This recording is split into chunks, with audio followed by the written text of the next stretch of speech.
ఇప్పుడు రాష్ట్ర ప్రభుత్వం రోడ్డు ప్రమాదాలను కూడా ఒక తీవ్రమైన సమస్యగా గుర్తించినాం. సరిహద్దుల్లో యుద్ధంలో చనిపోయే సైనికుల కంటే ఎక్కువ ఈరోజు రోడ్డు ప్రమాదాలలో చనిపోతున్నారు. మా సహచర మంత్రివర్గ మిత్రులు కోమటిరెడ్డి వెంకటరెడ్డి గారి కుమారుడు రోడ్డు ప్రమాదంలో చనిపోయి ఈ రోజుకి కోమటిరెడ్డి వెంకటరెడ్డి గారు ఆ దుఃఖం నుంచి తేరుకోలేకపోయిండు.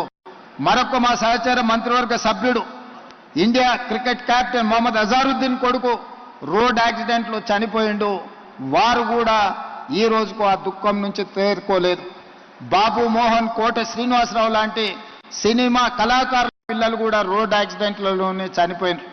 ఈ మధ్యకాలంలో పోలీసు అధికారులు కూడా రోడ్డు ప్రమాదాలలో చనిపోయినారు. రోడ్డు ప్రమాదం మన తప్పిదం వల్ల జరగకపోవచ్చు, ఎదురున్నవాడు తప్పు చేస్తే కూడా శిక్ష మనకు పడే అవకాశం ఉంది.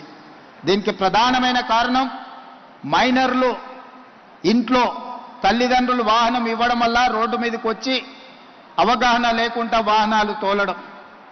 2 డ్రంక్ అండ్ డ్రైవ్. వాళ్ళ సంతోషం కోసం, క్షణికమైన ఆనందం కోసం వాళ్ళు చేసే పార్టీలో లేకపోతే ఇతర వ్యసనాల వల్ల తాగి బండి నడపడం వల్ల వాళ్ళకే కాదు ఎదురుగా ఉండే వాళ్ళకు కూడా ఈరోజు ప్రమాదం జరుగుతున్నది. కాబట్టి ఈరోజు మైనర్లు బండ్లు నడపడం లేదా డ్రంక్ అండ్ డ్రైవ్లో బండ్లు నడిపే వాళ్ళని నియంత్రించాల్సిన బాధ్యత పోలీసుల మీద ఉన్నది. వాళ్ళ మీద కఠినంగా కూడా వ్యవహరించాలి. స్పీడింగ్తోని మీరు చలానాలు వేస్తున్నారు, కానీ సంవత్సరం అయిన తర్వాత డిస్కౌంట్స్ ప్రకటిస్తున్నారు. దానివల్ల ఎలాగూ తగ్గిస్తారు కదా, మళ్ళీ చూద్దాంలే అన్న వ్యవస్థ ఈరోజు ఒక సమస్యగా మారింది. అందుకే పోలీస్ సిబ్బందికి శాఖకు నేను సూచన చేస్తున్నా, ఈ చలాన్స్ వెయ్యడం అనేది వెయ్యకుంటేనే నియంత్రించి వాళ్ళకు అవగాహన కల్పించాలి. తప్పని పరిస్థితిలో ఎవరి మీదైనా చలానా వేస్తే ఒక్క పైసా తగ్గించకండి. మూడవది, వాళ్ళ బ్యాంక్ అకౌంట్స్తోని డైరెక్ట్గా డిపార్ట్మెంట్కి సింక్రనైజ్ చేయండి. ఎప్పుడు చలానా పడితే ఆటోమేటిక్గా వాళ్ళ అకౌంట్లోకి వెళ్ళి డిడక్ట్ అయ్యి పోయే విధంగా ఈరోజు బండి రిజిస్ట్రేషన్కి వచ్చినప్పుడే ఆ బండి యజమాని యొక్క ఖాతాను మీరు తీసుకోండి.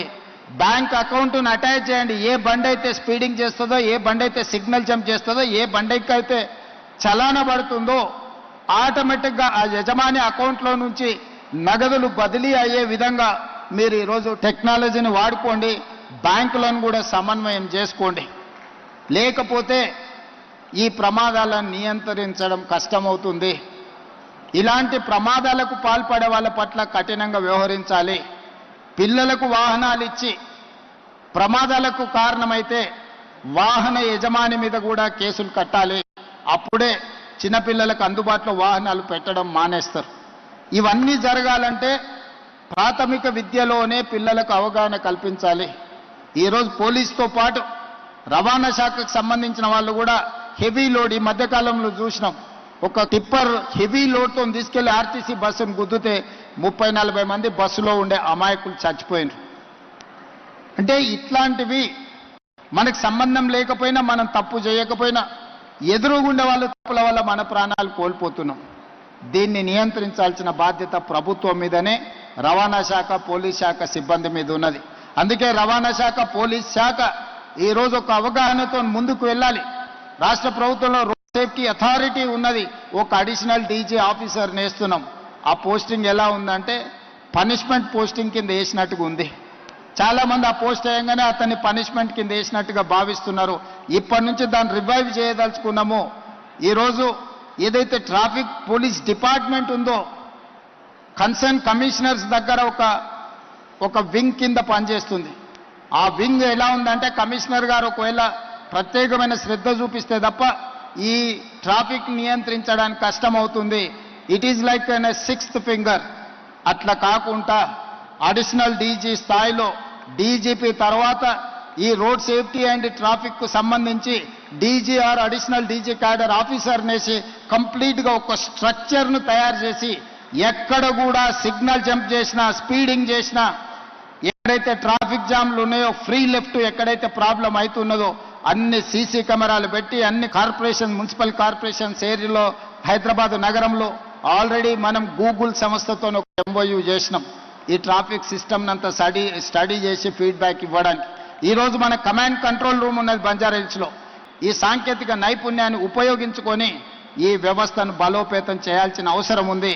రీసెంట్గానే నేను పోలీస్ టాప్ ఆఫీసర్స్కి ఇన్స్ట్రక్షన్స్ ఇచ్చిన ఈ ట్రాఫిక్ సంబంధించిన కంప్లీట్ వ్యవస్థను మనం ఈరోజు పూర్తిగా నిర్ణయం తీసుకునేది ఉంది.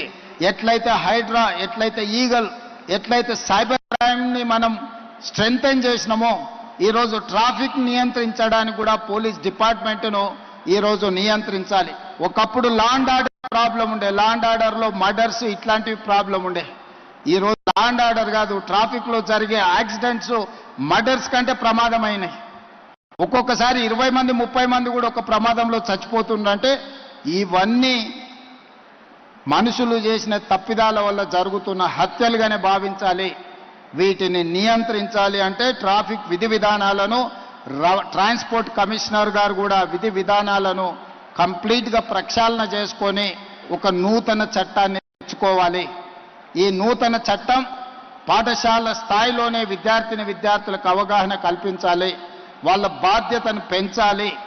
ప్రతి వీక్ ఒకసారి స్కూల్లో, ప్రతి వీకో ప్రతి నెలకో స్కూల్స్తో కోఆర్డినేషన్ చేసుకొని ఆ పిల్లలని సిగ్నల్ వ్యవస్థ మీద అవగాహన కల్పించే విధంగా, ట్రాఫిక్ను నియంత్రించే విధంగా వాళ్ళని రోడ్డు మీద వాళ్ళని ఒక క్రమశిక్షణ కలిగిన భారతీయులుగా తీర్చిదిద్దాల్సిన అవసరము అధికారుల మీద, రాష్ట్ర ప్రభుత్వం మీద ఉన్నది.